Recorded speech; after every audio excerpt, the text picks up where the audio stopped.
Hello guys, இன்றைக்கி நம்ம எதை பற்றி பார்க்க போகிறோம்னா மைக்ரோ ஓவனை பற்றி தான் பார்க்க போகிறோம். மைக்ரோ ஓவன் வந்து மைக்ரோ கதிர்கள் மூலமாக உணவை சூடாக்கவும் சமைக்கவும் பயன்படுத்துகிறோம். இந்த மைக்ரோ கதிர் வந்து எப்படி உருவாகுதுன்னா மேக்னெட்ரான். இந்த மேக்னெட்ரான் மூலமாக தான் கதிர் வந்து உருவாகுது. பார்த்தீங்கன்னா 3 பகுதி இருக்குது. பார்த்தீங்கன்னா ஹை வோல்டேஜ், அப்புறம் கண்ட்ரோல் சேஃப்டி, மூணாவது பார்த்தீங்கன்னா மெக்கானிக்கல். இதில் மொத்தம் 4 காம்பனன்ட்ஸ் இருக்குது. ஃபஸ்ட்டு காம்பனன்ட்ஸ் வந்து மேக்னெட்ரான், ரெண்டாவது வந்து டிரான்ஸ்ஃபார்மர், மூணாவது வந்து டயோட், நாலாவது கெப்பாசிட்டர். ஃபஸ்ட்டு மேக்னெட்ரான் வந்து மைக்ரோ கதிர்கள் உருவாக்குவதற்கு மேக்னெட்ரான் பயன்படுகிறது. டிரான்ஸ்ஃபார்மர் 230 வோல்டேஜ் ஏசி சப்ளைவை 2000 to 4000 வோல்டேஜ் வரைக்கும் ஸ்டெப் அப் பண்ணுது. இதில் ப்ரைமரி குறைந்த ரெசிஸ்டரும் செகண்டரி அதிக ரெசிஸ்டரும் கொண்டு இருக்கும்.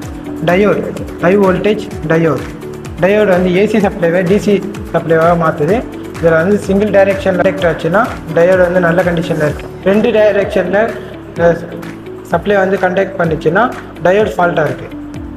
ஹை வோல்டேஜ் கெப்பாசிட்டர் வந்து எனர்ஜியை ஸ்டோர் பண்ணி மேக்னெட்ரானுக்கு அடிஷ்னல் பவர் சோர்ஸாக. கண்ட்ரோல் அண்ட் சேஃப்டியில் கண்ட்ரோல் அண்டு பிசி போர்டு. இதில் வந்து டைமரு, பவர் லெவலு, அதுக்கப்புறம் டிஸ்பிளே, இது அனைத்தையும் கண்ட்ரோல் பண்ணுறது கண்ட்ரோல் போர்டு. பகுதியில் 2 இருக்குது, 2 காம்பனன்ட்ஸ் இருக்குது. Turn table motor, cooling fan.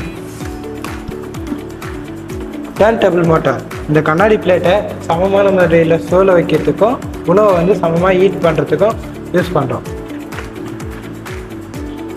Cooling fan cool பண்ணுறதுக்கு வந்து டிரான்ஸ்ஃபார்மர் கூல் பண்ணுறதுக்கும் மேக்னெட்ரானையும் டிரான்ஸ்ஃபார்மரையும் கூல் பண்ணுறதுக்கு இந்த கூலிங் ஃபேனை யூஸ் பண்ணுறோம்.